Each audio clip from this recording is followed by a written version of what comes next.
You walk almost every day. You stay active. You thought you were doing everything right, but lately you've noticed carrying the groceries feels heavier. Getting up off a floor isn't as easy. Maybe even opening a heavy door takes a little more effort. And you're wondering, why do I still feel like I'm getting weaker? If that's you, here's some good news. Walking is still one of the healthiest things you can do. But if your goal is to stay strong and independent as you get older, walking can't be the only part of your fitness plan.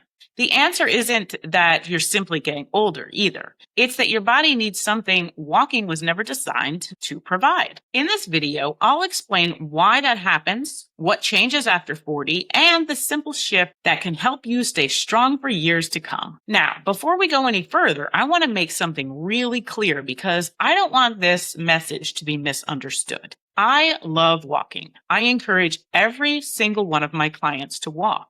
And I make walking part of my own daily routine too. If all you have time for today is a 15 or 20-minute walk, I want you to go for that walk. One of the things I teach my clients is all or something, not all or nothing.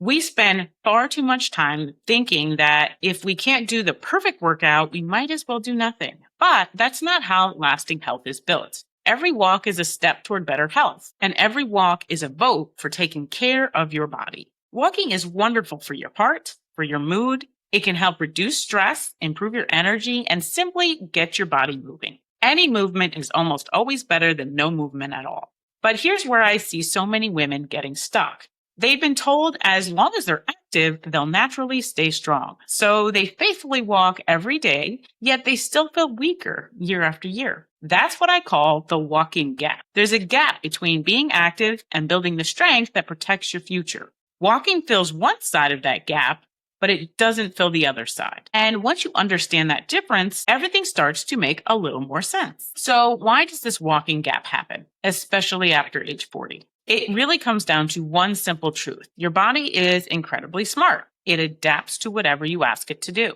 If you challenge your muscles, your body gets the message. These muscles are important. I need to keep them. But if you stop giving your muscles that challenge, your body starts thinking, I don't need to maintain all this muscle anymore. That's not because your body is working against you. It's because your body is always adapting to the demands you place on it. And during perimenopause and menopause, this becomes even more important because the hormonal changes happening in your body make it easier to lose muscle if you're not intentionally working to maintain it. That's why women often tell me, I'm still active, but I don't feel as strong anymore. They're not imagining it, and there's a reason for it. And this is where understanding the walking gap can be so helpful. Walking gives us so many incredible health benefits, but there are 3 things it simply wasn't designed to do.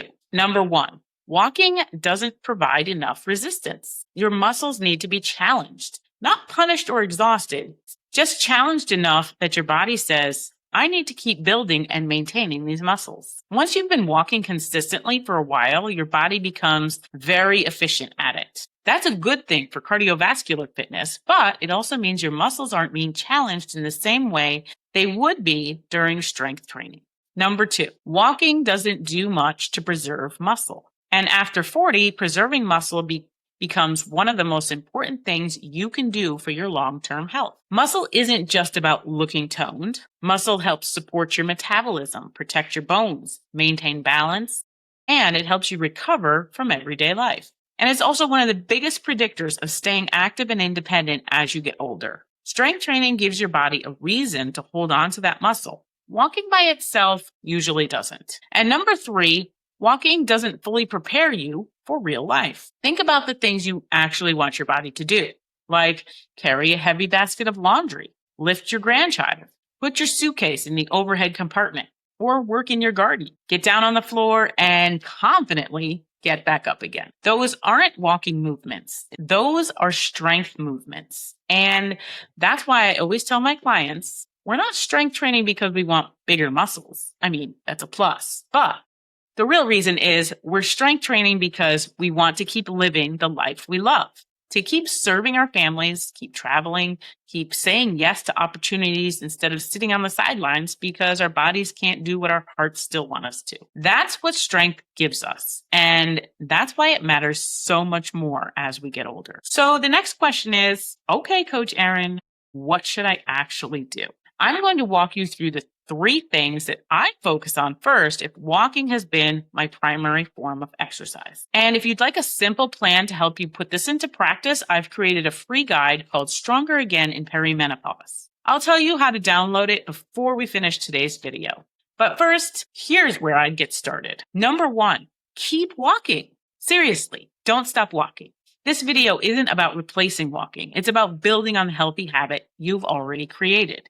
Like I said earlier, I encourage all my clients to walk every day, and I do the same. Some days I have time for a full workout and a walk. Other days, life is busy and a walk is all that gets done. That's why I teach all or something, not all or nothing. If all you can do today is get outside for a 20-minute walk, that's still a win.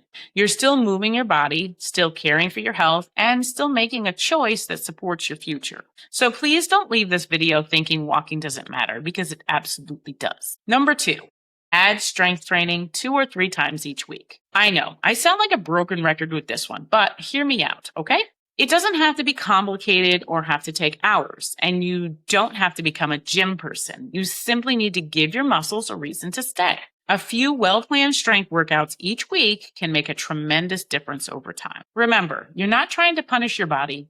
You're trying to prepare it for the life you want to keep living. Number 3, support your muscles outside your workouts. Strength isn't built only when you're exercising. It's also built by giving your body the nutrition and recovery it needs. That means eating enough protein, getting enough quality sleep whenever you can, allowing your body time to recover, and staying consistent instead of chasing perfection. Small, faithful choices repeated over time will always beat extreme plans that you can't sustain. If today's video is helping you connect the dots, I want to invite you to my free Midlife Reset Training.